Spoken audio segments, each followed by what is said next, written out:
Well, we are going to get started. We are going to officially open the first event of the Rebalancing Economic and Political Power, a Clean Slate for the Future of Labor Law project. And I want to welcome everybody. I will be honest with you, I am a little overwhelmed looking around this room at the number of amazing people who are here. It's really, it's just a little overwhelming, especially considering it's the end of July. We were a little nervous that you would all be at the beach or by a mountain lake or in Europe or something like that at this time of the year. And we really had a few moments of like, oh my God, can we pull this off? And so again, to see so many of just the most amazing people that we've all had a chance to work with making the time at this time of the year to be here is really something. I mean, I give a shout out to Kate Andreas, who's actually interrupted her vacation to be here with us. We're really, really grateful. I should start by saying, so I'm Sharon Block, any of you who I don't know. I'm the Executive Director of the Labor and Work-Life Program here at Harvard Law School, and I do want to welcome you here to Harvard. And in addition to sort of thanking all of you for being here, I do want to give a special thanks, I'm going to let her get in her seat, to Anna Wadia, who is here on behalf of the Ford Foundation. As you can see on our on the screen, that we are here today with the generous support of the Ford Foundation. And I just want to, I think people always say that, and you raise money from foundations and people think that that support is just about the money. But in our relationship with Ford, it is really about so much more than that. And I want to thank Anna on behalf of Zav Briggs, and Lainey Romero-Alston, who many of you know probably recently left Ford, but the three of them really have been true partners for us throughout coming up with the idea for this project and supporting it and helping us really shape it. And it really did start with some really deep conversations that we were able to have with Anna and Zav going back actually more than a year. And so we are very, very grateful for Ford's support in all those different ways. I also want to start by thanking my Labor and Work-Life Program team. I hope you have all had a chance to meet Jenny, Christine, Alita, Cheyenne, Dora, who are outside. None of this happens easily or by itself, and they've been working incredibly hard and are really coming together as this amazing team to help us through organizing this 18-month project. Okay, so now I want to talk about what we should all expect today. And I hope you all got a good night's sleep last night, because this is not a day just to sit back passively and listen. I hope you'll all put your phones away. I know those of you who know me think that's really funny coming from me, because I never, ever put my phone down. Like Leif is laughing because he knows I usually sleep with it right next to my pillow. But honestly, this is a day for we really need everybody to be engaged with what's happening here in this room today, because we're going to have panels and there'll be particular people who will sit up here and talk about particular things. But I really look out at this room, and this is a giant expert panel. And we really do want your input from this panel to help us shape the future of this project. We are hoping to get input through this day that really will make a difference in how we get from here to the recommendations that we hope we will be putting forth 18 months from now. We are very much not working backwards from preconceived conclusions. We want this project to be a partnership with all of you. And truly, I don't think that we would consider this endeavor a success if we don't elicit ideas that neither Ben nor I ever would have even contemplated on our own. So we're going to be asking everyone to participate in shaping the future of this project throughout the day today. So I'll just give you a little overview of how that's going to work. You should have received a list when you checked in of proposed pathways to solutions. So that's how this project is going to work. We are going to have sort of different themes that we will take on. We're going to spend today talking about problems, but I hope this is the last time that we focus so much on problems. And by the end of the day today, we're shifting to solutions. And in order to organize this, we need to think about those solution sets thematically, and we're going to be asking for your input into how to come up with those themes that, again, will sort of govern the organization and ultimately the end product of this process.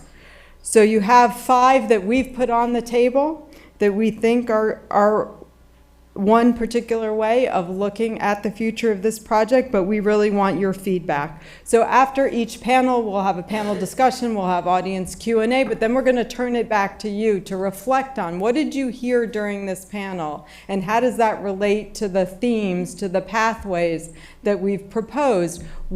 Did you hear something that isn't encompassed by one of those pathways that made you think of something that you think should be a topic for a future convening, that should be the subject of another pathway? You've got pens and cards on the table. Please write that down. We will collect them, and over the course of the day, we're actually going to add to that list of 5 of sort of themes or pathways that then we'll spend the afternoon delving into. So those our afternoon breakout sessions are going to be an exercise in small groups to actually give us recommendations on what pathways to address in the rest of the project and how to best present them in future convenings and working groups and the work of this project.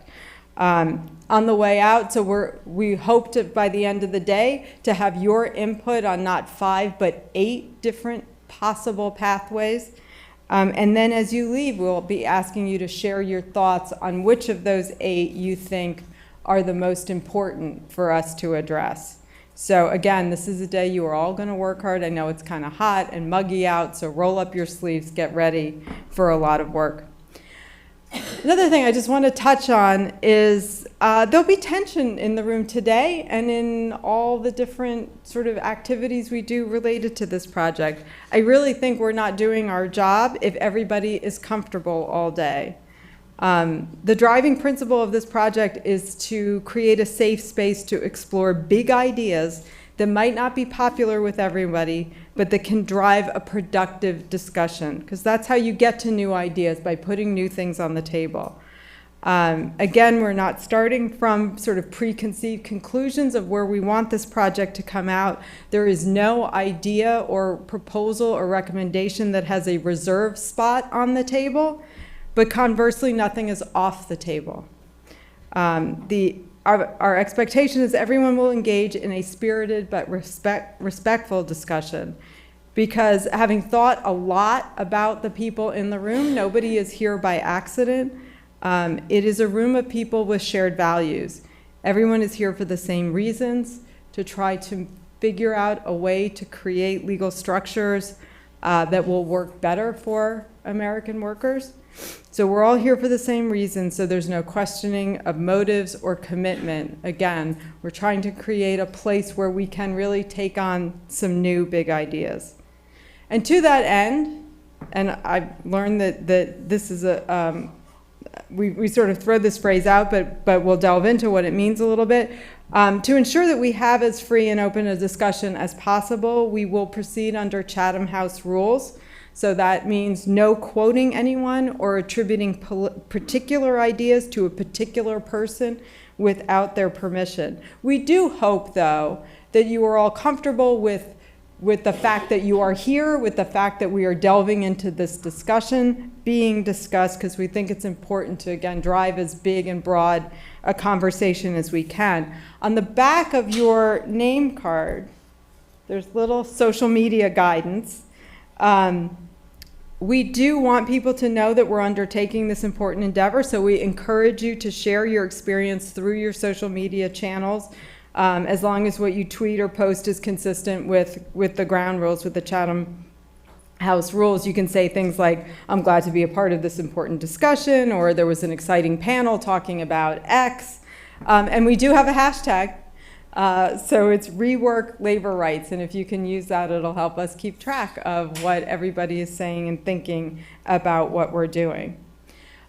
So again, want to get started and get this incredible conversation and this incredible project off the ground today. So I'm going to introduce our first speaker, who probably in this room needs no introduction. Benjamin Sachs is the Kestenbaum Professor of Labor and Industry here at Harvard Law School. He is the co-founder and editor-in-chief of onlabor.org, which I certainly hope you are all signed up to get the daily updates. You follow on Twitter. Really, you can't. If you want to know what's going on in the world of labor law, you have to do that. To me, however, Ben's most important title is faculty co-director for the Labor and Work-Life Program. As he likes to say, we are partners in crime in this project, and I truly, truly could not imagine a more generous, collaborative, or thoughtful partner as we start these 18 months. So Ben is going to come up next and give us an overview of the project and what we're here to do.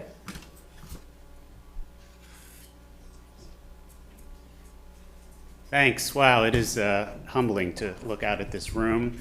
I just want to start by acknowledging and thanking Sharon for her incredible leadership of the project and of all that we will do over the next 18 months, and also to acknowledge Christine and Jenny and Alita, whose work is indispensable to all that comes next. So we start our conference and this labor law reform project with a premise that I think is now indisputable.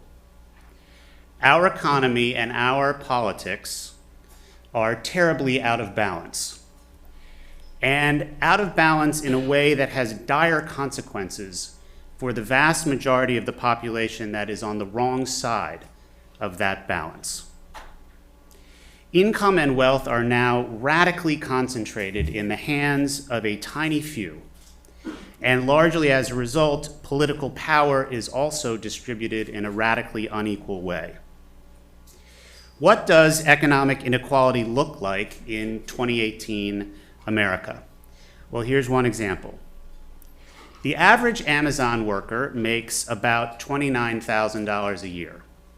Jeff Bezos, the Amazon CEO, has a net worth of $150 billion. That means it would take an Amazon worker 5 million years working full-time to earn what Bezos now possesses. More generally, the wealthiest 20 people in the United States have a combined net worth equal to the entire bottom half of the population. When we consider race and wealth together, the picture is even more dire. The 400 richest Americans now own more wealth than all African American households combined. With respect to political inequality, the data is also stark, staggeringly so. Political scientist Martin Gilens concludes in a recent study that the preferences of the vast majority of Americans appear to have essentially zero impact on which policies the government does or does not adopt.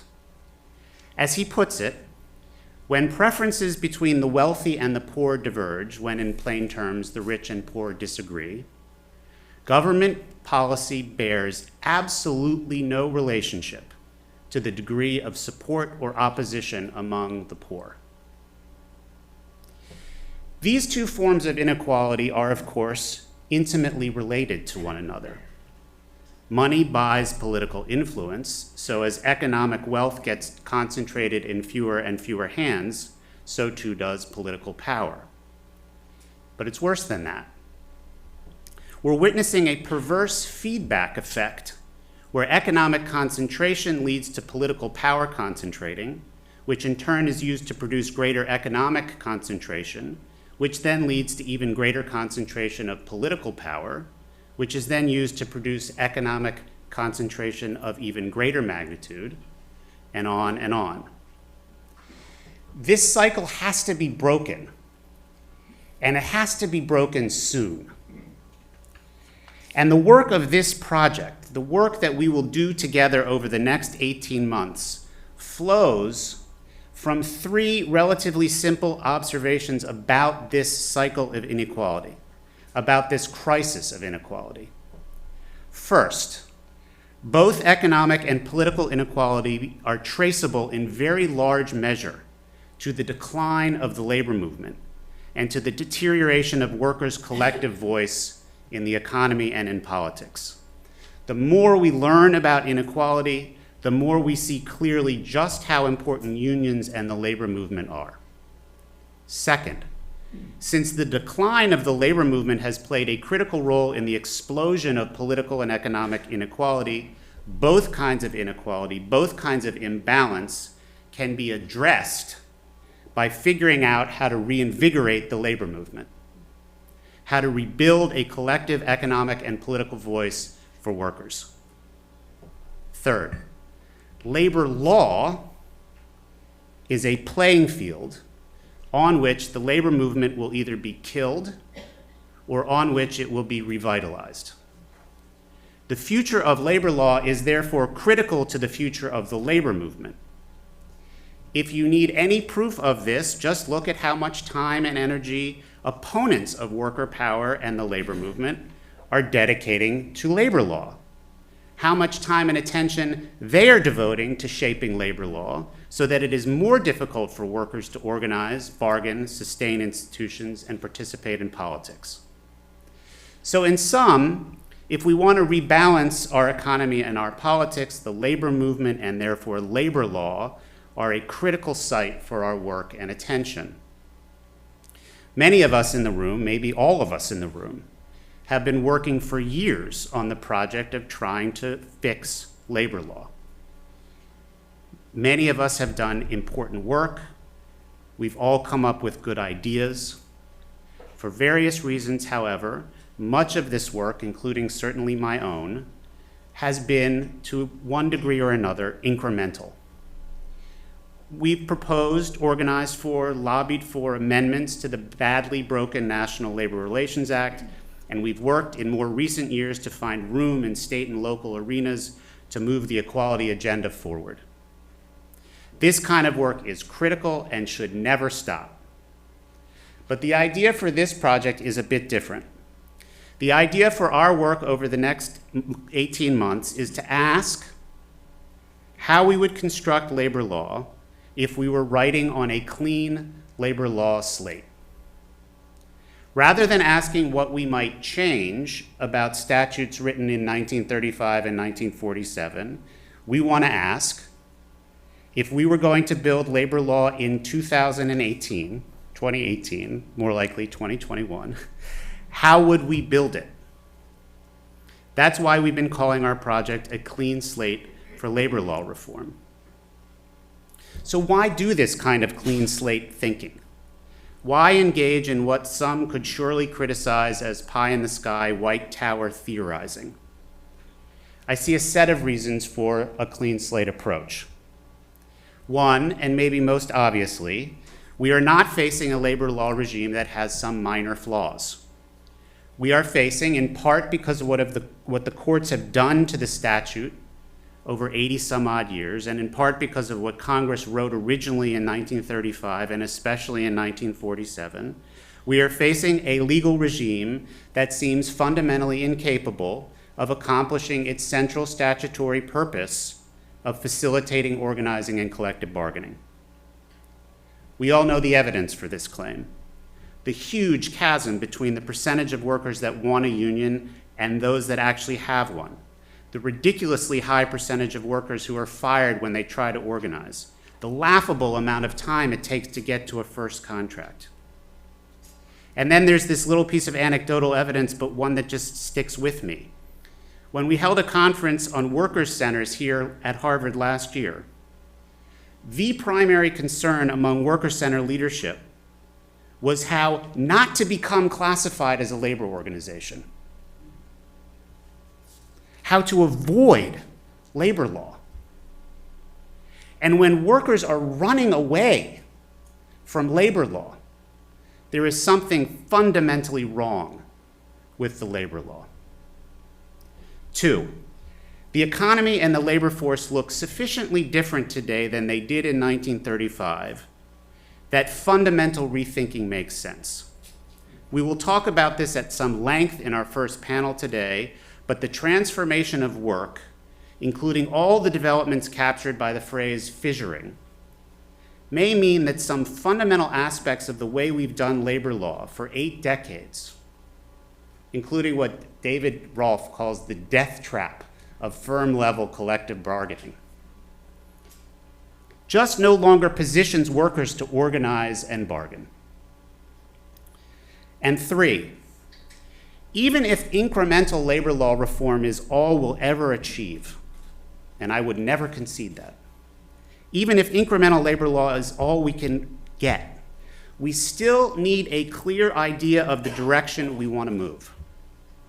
We need to know, in short, the direction we ought to be taking, regardless of whether we end up getting there in small steps or whether we get there all at once. And a clean slate approach enables us to develop that kind of ambitious roadmap for reform. So we approach today, and we approach the project as a whole with a commitment to this kind of clean slate thinking, one that requires that we not be hamstrung by what has come before or by piecemeal approaches. And yet, I want to stress that while we approach the questions of labor law reform from a clean slate, we do come to this project committed to a set of core values. Our guiding principles, our shared principles, are that political and economic power have to be rebalanced, and that a vibrant and powerful workers' movement, one based around collective action, is key to that rebalancing. As a result, only reforms that advance these values will have a place on our clean slate. Okay, so how do you reimagine labor law from a clean slate over the course of 18 months? Well, the first thing you do is you bring together the leading practitioners, academics, policymakers from across the country, and you put them in a room together. So, step 1 accomplished.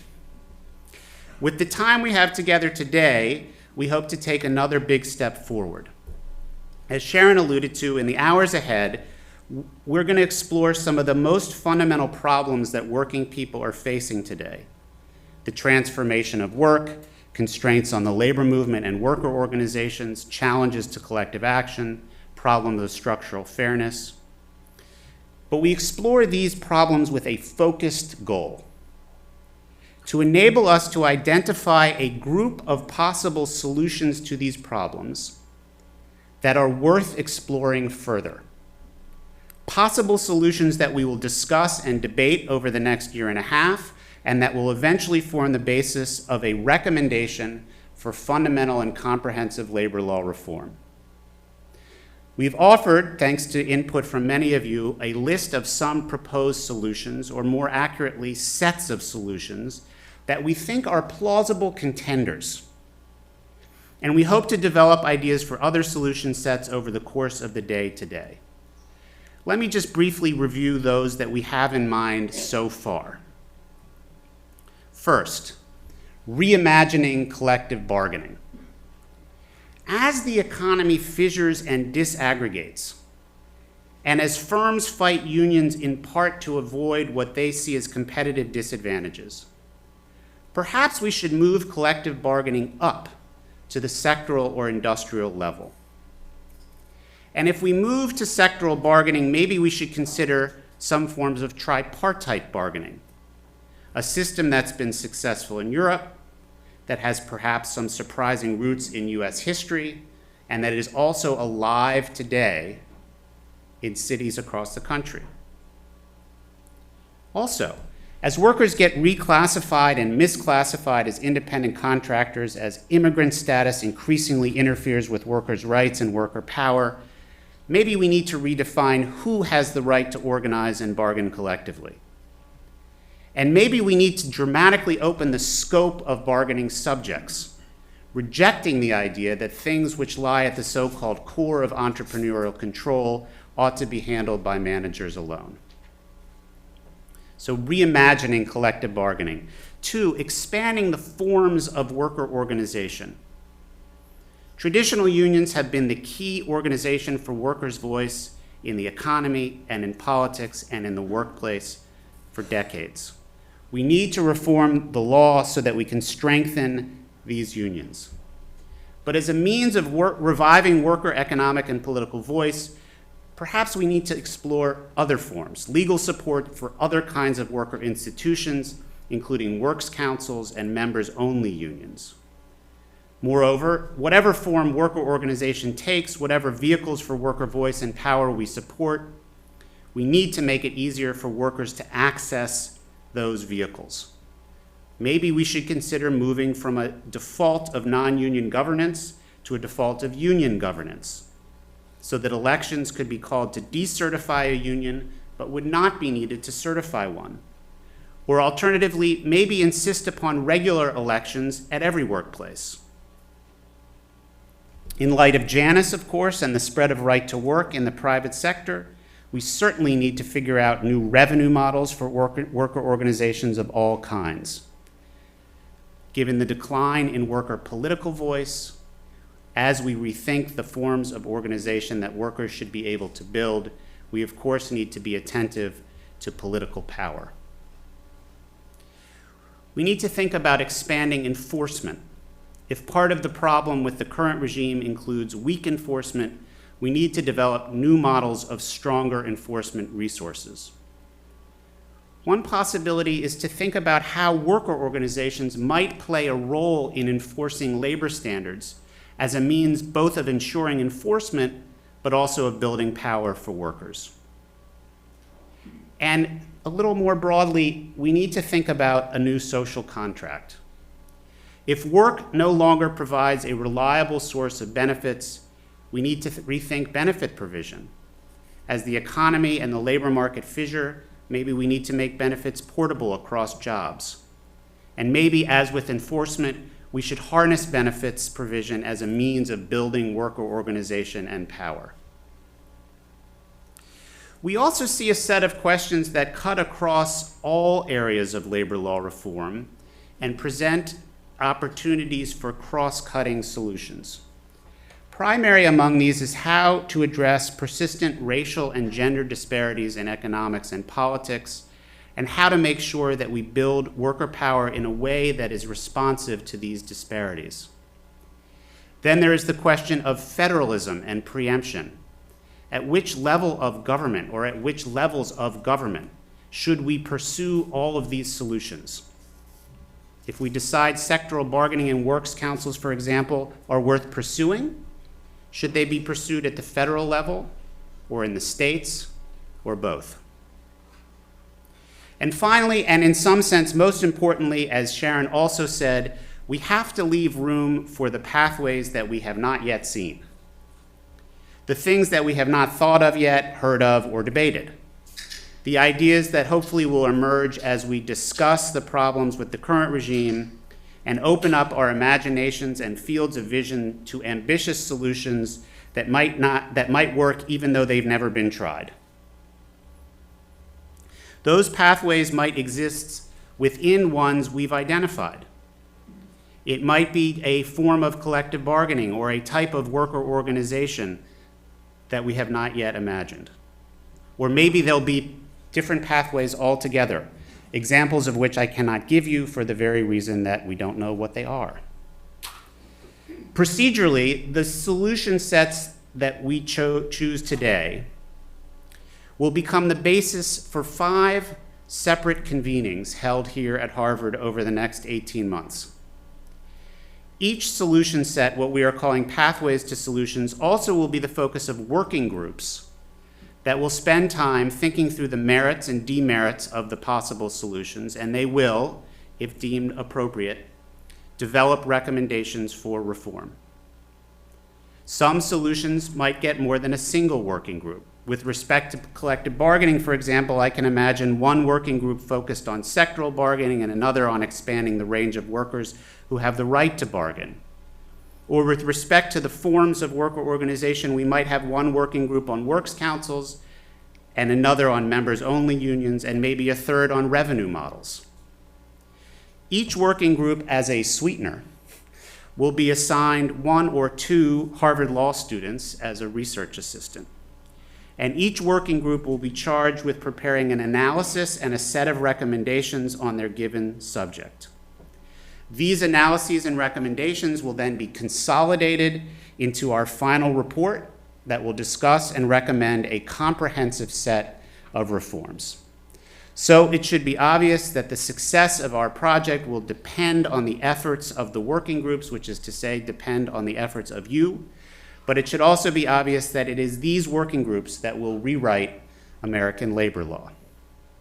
Our project is undoubtedly ambitious, but I hope we agree on the need for ambition at this moment. More than that, I hope that we feel energized by the chance to be proactive and aggressive at a time when there's so much temptation for defensiveness and retreat.